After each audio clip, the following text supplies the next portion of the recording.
Stranger of Paradise is one of the most addictive and enjoyable games I have played in 2022 so far. The story is really entertaining as a prequel to the first mainline Final Fantasy game. It has plenty of cheesy elements that I expect to see in modern Final Fantasy titles.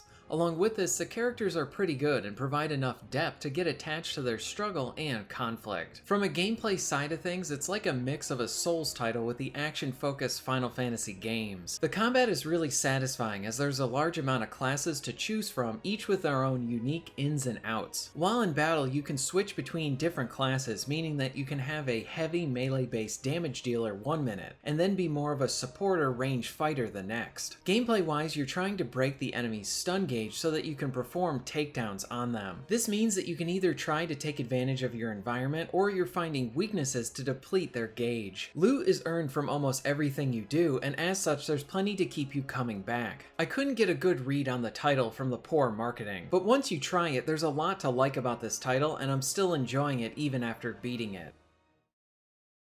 Elden Ring will probably be on many Game of the Year lists. I do like Souls games, but this one had a few things about it that it did differently to maintain what makes them special, along with making it also the most accessible from this developer. Much of the systems and gameplay will be familiar to anyone who has played anything from this team before, but the open world and its approach is really what sucked me in. Elden Ring does not explicitly tell you where to go and what you need to do. It puts a lot on the player to make choices on how they should approach things. For example, at the start, you are faced with a boss fight. Now you can keep trying to defeat it, or you can opt to go in another direction. This is really smart design, since at the outset the game is informing the player that they will encounter roadblocks and they should maybe try and go in another direction and see what's there waiting for them. Aspects about this made me feel like I was actually exploring an area based on the decisions that I was making. This makes the experience much more accessible, since in the prior games you have a few different directions to go in, but in Elden Ring you have several. The player is the one choosing to explore rather than the game providing a checklist of things to complete. This means that over that hill there could be an outpost, a new gear set, or even a boss fight to defeat. This keeps that element of surprise high and thus provides something more memorable, unique, and rewarding. Now for those looking for more traditional level design like the prior From Software games.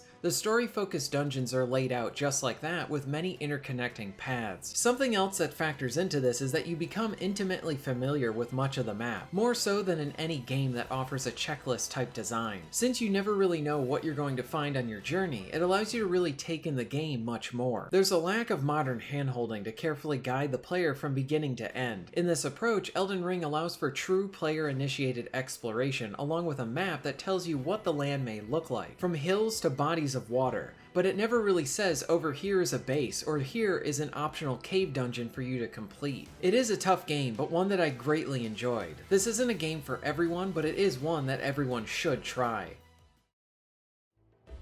Sifu is a game that I'm awful at, but it's a joy to play. It's a very skill-focused experience where there's some modern progression upgrades like earning more moves, but much of the satisfaction comes from bettering your own actions and learning how to defeat your enemies more efficiently. All of your hits and moves land with impactful sound effects. There's an enjoyable flow once you get your attacks and dodges down. There's an interesting death mechanic as well. As you die, your character will age and your death counter will go up too. You will notice subtle changes to your character's appearance as you go up. With each decade, your maximum health will take a hit, but now you will do more damage. This essentially means that as you age, you will slowly turn into a glass cannon. The introduction deserves a lot of praise as well, since it really sucks you in by providing meaningful drama interwoven with a good story setup, style, and great gameplay.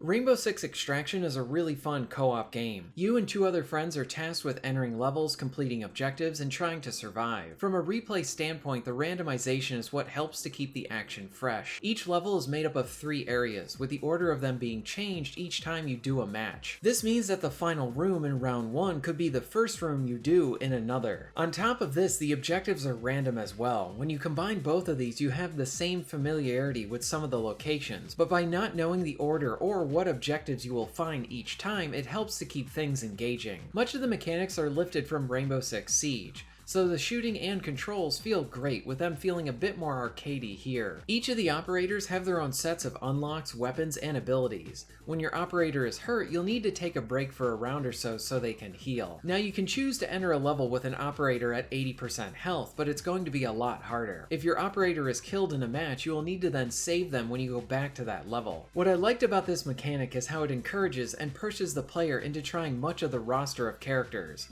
Now the game does have its flaws. It can be problematic in single player since certain objectives are not balanced well for solo play. But since the objectives are random, you don't always encounter this when you're doing it. Also, I think this is a really odd use of both the Rainbow Six and Tom Clancy license. It's a sci-fi spin-off that honestly should have just been called Extraction. But outside of this, it's a very fun co-op game that got overlooked earlier this year.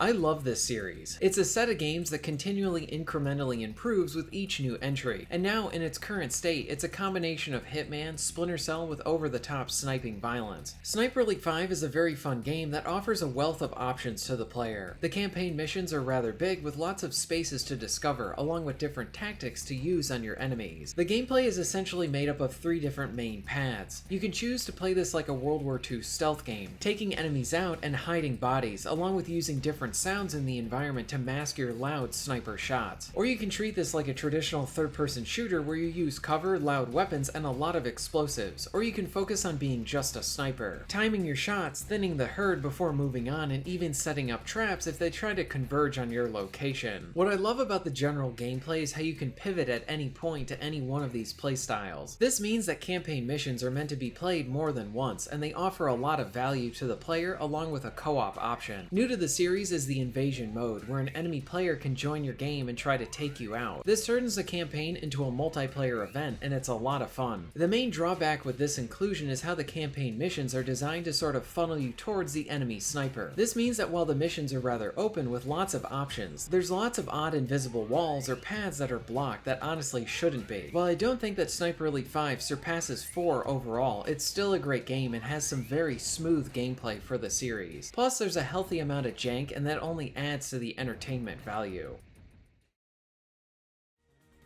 Now before I conclude this video, I want to give a special mention to Siphon Filter. I understand that this was not initially released this year, but it was re-released via Sony's new PSN program, which means now that a new audience can play the first entry in this great series. And since it still plays great to this day, I had to give it a nod here as well. So what are some of your favorite games or best games from 2022 so far? Let me know in the comments and maybe I can try to cover them on my channel as well. If you are interested in being notified of new videos, please hit the subscribe button and bell. And if you would like to support the channel and get early access to content, please check out my Patreon. All of the links will be at the end of this video and within the description. And thank you very much for watching.